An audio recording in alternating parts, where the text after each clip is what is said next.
আসসালামু আলাইকুম ভিউয়ার্স, আমি জেসমিন। এই মুহূর্তে আপনারা সবাই কানেক্টেড আছেন জেসমিনস বেবি কেয়ার টক ইউটিউব চ্যানেলটির সাথে। আজকের ভিডিওটি খুবই ইন্টারেস্টিং, আমার মনে হয় আপনাদের ভালো লাগবে। চলুন কথা না বাড়িয়ে মূল ভিডিওটিতে যাওয়া যাক। আপনি কি জানেন প্রতিদিন সন্তানকে বকাঝকা করলে তার ব্রেনের সাইজ ছোট হয়ে যেতে পারে? হ্যাঁ, আপনি ঠিকই শুনেছেন। হার্ভার্ড ইউনিভার্সিটির একটি সাম্প্রতিক গবেষণায় দেখা গেছে বাবা মায়ের অতিরিক্ত চিৎকার এবং বকাঝকা শিশুর মস্তিষ্কের বিকাশকে চিরতরে বাধাগ্রস্ত করতে পারে। কিন্তু আমরা তো ভালোবেসেই বকি, তাই না? যাতে সে সঠিক পথে চলে। কিন্তু ভারতের সাবেক রাষ্ট্রপতি এবং মহান বিজ্ঞানী doctor APJ Abdul Kalam sir বলতেন, যদি আপনি আপনার সন্তানকে একটি সুন্দর ভবিষ্যৎ দিতে চান, তবে তাকে মুখের কথায় নয়, নিজের আচরণ দিয়ে শিক্ষা দিন। আজকের ভিডিওটিতে আমরা জানব ডক্টর এপিজে আব্দুল কালাম স্যারের সেই 4টি মনস্তাত্ত্বিক এবং বৈজ্ঞানিক কৌশল, যা আপনার সন্তানকে বকাঝকা ছাড়াই একজন জিনিয়াস এবং আদর্শ মানুষ হিসেবে গড়ে তুলবে। শেষ পয়েন্টটি আপনার পুরো চিন্তা ভাবনা বদলে দেবে। প্রথম কৌশল, রিয়্যাক্ট নয় রেসপন্ড করুন। The pausing technique. সন্তান কোনো ভুল করলে, বাচ্চা কোনো ভুল করলে আমরা সাথে সাথে চিৎকার করে উঠি। মনস্তত্ত্বের ভাষায় একে বলে অটো রিয়েকশন। ডক্টর কালাম স্যার বলতেন, রাগ মানুষের বুদ্ধিকে গিলে খায়। বিজ্ঞান কি বলে? চাইল্ড সাইকোলজি অনুযায়ী আপনি যখন বাচ্চার উপর চিৎকার করেন, তখন বাচ্চার মস্তিষ্ক ফাইট অর ফ্লাইট মোডে চলে যায়। সে তখন আপনার শিক্ষা গ্রহণ করে না, বরং ভয় পায় অথবা জেদি হয়ে ওঠে। সমাধান কি হতে পারে? সন্তান ভুল করলে 5 সেকেন্ড সময় নিন, লম্বা শ্বাস নিন, তারপর শান্ত গলায় তাকে বুঝিয়ে বলুন যে তার কোন কাজটি ভুল হয়েছে। 2 নম্বর কৌশল, কালাম স্যারের ভুল করার স্বাধীনতা সূত্র, ফেল থিওরি। ডক্টর কালাম স্যারের একটি বিখ্যাত উক্তি আছে, ফেল মানে শেষ হয়ে যাওয়া নয়, ফেল মানে হলো ফার্স্ট অ্যাটেম্পট ইন লার্নিং, শেখার প্রথম ধাপ।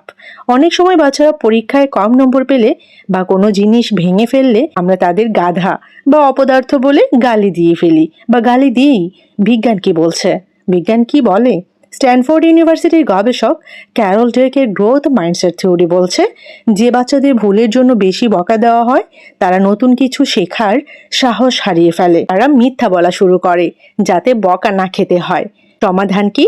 সন্তানকে বলুন, ভুল হতেই পারে, কিন্তু এই ভুল থেকে তুমি কি শিখলে?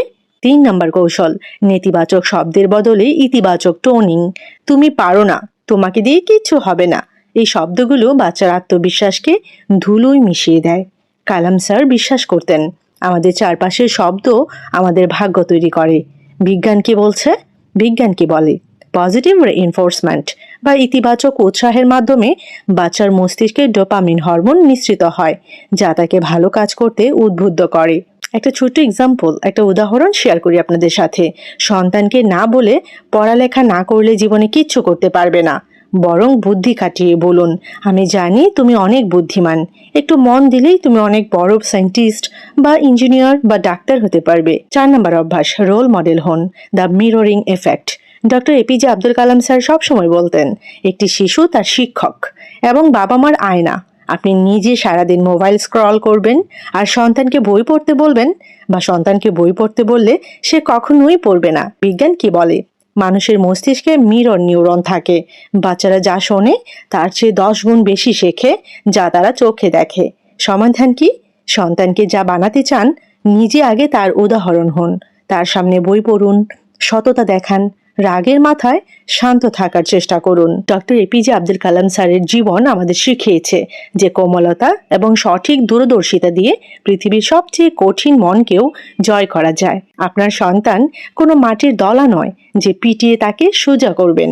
মনে রাখবেন, সে কিন্তু একটি চারা গাছ, যাকে ভালোবাসা আর বুদ্ধি দিয়ে বড় করতে হবে। আজ থেকেই বকাঝকা বন্ধ করে এই পদ্ধতিগুলো অ্যাপ্লাই করে দেখুন। মাত্র 2 সপ্তাহে আপনি আপনার সন্তানের আচরণে এক জাদুকরী পরিবর্তন দেখতে পাবেন।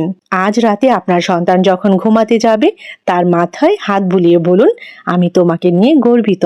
আপনি কিন্তু দেখতেই পাবেন তার মুখে এই কথাটা শোনার পর কেমন যেন স্বর্গীয় হাসি ফুটে ওঠে।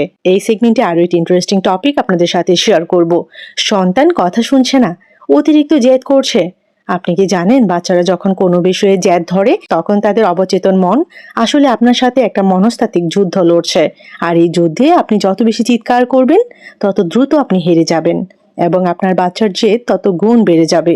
ভারতের মিসাইলম্যান ডক্টর এপিজে আব্দুল কালাম স্যারকে একবার জিজ্ঞেস করা হয়েছিল তরুণ প্রজন্মকে কিভাবে সঠিক পথে আনা যায়। তিনি হেসে বলেছিলেন, নদী তার গতিপথ বদলায় পাথর দেখে নয়, গভীরতা দেখে। সন্তানকে শাসন করতে হলে নিজের গলার আওয়াজ বাড়াবেন না, নিজের ব্যক্তিত্বের গভীরতা বাড়ান। এই সেগমেন্টে আমরা জানব এমন 3টি আনকমন মনস্তাত্ত্বিক ট্রিক্স এবং ডক্টর কালাম স্যারের জীবনের একটি অবিশ্বাস্য ঘটনা, যা দিয়ে যে কোনো জেদি এবং অবাধ্য সন্তানকে বকাঝকা ছাড়াই লাইনে আনা সম্ভব। বিশেষ করে 3 নম্বর ট্রিক্সটি চাইল্ড সাইকোলজির একটি মাস্টার স্ট্রোক। প্রথম ট্রিক্স ডক্টর কালাম স্যারের কাচের glass theory, the power of silence. Kalam স্যারের ছোটবেলার একটি ঘটনা।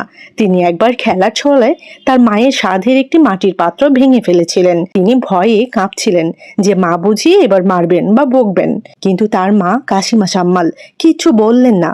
তিনি সম্পূর্ণ নীরব হয়ে গেলেন এবং ভাঙা টুকরাগুলো একা একা কুড়োতে লাগলেন। কালাম স্যার বলেছিলেন, মায়ের সেই নীরবতা আমাকে ভেতরের দিক থেকে এত অপরাধবোধ দিয়েছিল যে আমি জীবনে আর কখনো কোনো জিনিস নষ্ট করিনি। বিজ্ঞান কি বলে? ক্যালিফোর্নিয়া ইউনিভার্সিটির একটি গবেষণায় একে বলা হয় দ্য ভ্যাকুয়াম অফ সাইলেন্স। বাচ্চা যখন কোনো অন্যায় বা জেদ করে, সে মেন্টালি প্রিপেয়ার থাকে যে আপনি বকবেন বা রিঅ্যাক্ট করবেন। কিন্তু আপনি যদি হুট করে একদম শান্ত এবং নীরব হয়ে যান, তখন বাচ্চার মস্তিষ্কে এক ধরনের কনফিউশন এবং গিল্ট, অপরাধবোধ তৈরি হয়। চিৎকার করলে বাচ্চা জেদ দেখানোর সুযোগ পায়, কিন্তু নীরব থাকলে সে নিজের ভুল নিজে অনুধাবন করতে বাধ্য হয়। 2 নম্বর ট্রিক, রিভার্স সাইকোলজি এবং option game, the illusion of choice. বাচ্চাকে যখন আপনি বলবেন মোবাইল রাখো, পড়তে বসো, তার ইগো তখন বলবে আমি বসবো না, কারণ মানুষ জন্মগতভাবেই ডমিনেশন বা হুকুম পছন্দ করে না। বুদ্ধিমান মায়েরা এখানে কালাম স্যারের উইদাউট প্রেশার পলিসি খাটান। বিজ্ঞান কি বলে? একে বলা হয় চয়েস থিওরি। আপনি বাচ্চাকে সরাসরি আদেশ না দিয়ে তাকে দুটো অপশন দিন, যার দুটোই আসলে আপনার পক্ষে। কিভাবে বলবেন? বাচ্চাকে বলুন, তুমি কি আগে আধ ঘন্টা অঙ্ক করবে নাকি ইংরেজি পড়বে, অথবা তুমি কি 5 মিনিট পর ঘুমাতে যাবে নাকি 10 মিনিট পর। এখানে বাচ্চা ভাবছে সিদ্ধান্তটা সে নিজে নিচ্ছে, যা তাকে একটা পাওয়ার ফিল দেয়, কিন্তু আসলে সে আপনার পাতা বুদ্ধির ফাঁদেই পা দিচ্ছে। সে পড়তে বসবে বা ঘুমাতেই যাবে। 3 নম্বর ট্রিক, দ্য হুইসপারিং টেকনিক বা ফিসফিসানি জাদু ট্রিক, হুইসপারিং মেথড। এটি অত্যন্ত আনকমন এবং বৈজ্ঞানিকভাবে প্রমাণিত একটি চাইল্ড হ্যাক। বাচ্চা যখন তীব্র চিৎকার করে, কান্নাকাটি বা জেদ করছে, তখন আপনি তার চেয়েও জোরে চিৎকার না করে তার কানের কাছে গিয়ে একদম ফিসফিস করে, কণ্ঠস্বর একদম নিচু করে কথা বলা শুরু করুন। বিজ্ঞান কি বলে? যখন কেউ ফিসফিস করে কথা বলে, আমাদের সাবকনশিয়াস মাইন্ড বা অবচেতন মন চারপাশে সব আওয়াজ ব্লক করে সেই ফিসফিসানি শোনার জন্য ফোকাসড হয়ে যায়। একে বলে অডিটরি ফোকাস। বাচ্চার কান্নাকাটি থামিয়ে আপনার কথা শোনার জন্য তার নিজের গলার আওয়াজ বন্ধ করতেই হবে। সমাধান কি? শান্তভাবে তার কানে কানে বলুন, তুমি শান্ত হলে আমি তোমাকে একটা দারুণ গোপন গল্প বলবো, স্টোরি বলবো। ব্যাস, বাচ্চার কান্নার হাইপার মোড 1 সেকেন্ডে নর্মাল মোডে চলে আসবে। ডক্টর কালাম স্যার বলতেন, একটি সুন্দর ঘুড়ি আকাশে ওড়ার জন্য যেমন বাতাসের উল্টো টানের প্রয়োজন হয়, সন্তানের জীবনের জেদকেও তেমনি পজিটিভ শক্তিতে রূপান্তর করা সম্ভব। জেদ থাকা খারাপ নয়, কিন্তু সেই জেদটা যেন ধ্বংসাত্মক না হয়ে কোনো কিছু শেখার জেদ হয়, সেই বুদ্ধিটা বাবা মা হিসেবে আপনাকেই খাটাতে হবে। আজকে 3টি ট্রিকের মধ্যে কোন ট্রিকটি আপনার সবচেয়ে ইউনিক মনে হয়েছে? কমেন্ট করে অবশ্যই আমাকে লিখে জানাবেন। তো কেমন লাগলো আজকের ভিডিও আমাকে কমেন্ট সেকশনে জানাবেন, এবং এরকম ছোট বড় আরো অনেক ইনফরমেটিভ ভিডিওস পেতে জেসমিনস বেবি কেয়ার টক এই চ্যানেলটির সাথে কানেক্টেড থাকবেন। সবাইকে অসংখ্য ধন্যবাদ জানাচ্ছি যারা যারা শেষ পর্যন্ত ভিডিওটি দেখেছেন। সবাই ভালো থাকবেন, বাচ্চাদেরকে ভালো রাখবেন। আল্লাহ হাফিজ।